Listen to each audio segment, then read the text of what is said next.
పాడైపోయింది, కొత్తది తీసుకున్నాము. చూడు బాగుందా అది, ఈ కంపెనీ గట్లంతా ట్రై చేస్తాం. రీజనబుల్ ప్రైస్లోనే పడ్డది, తక్కువ రేటే ఉంది. సీవి మూతలు పట్టుకో 3 గిన్నెలు వచ్చినాయి. బాగుందిగా, గిన్నెలు క్వాలిటీ అక్కడ మంచిగా ఉన్నాయి. గిన్నెలు కూడా 3 గిన్నెలు. ఇది జ్యూస్గా, ఇది జ్యూస్ జారు, ఇది చట్నీ చేసుకోవడానికి.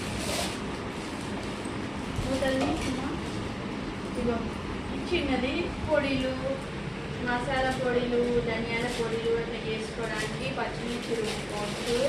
ఇది చట్నీ చేసుకోవడానికి, దీంట్లో కూడా మసాలా చేసుకోవచ్చు.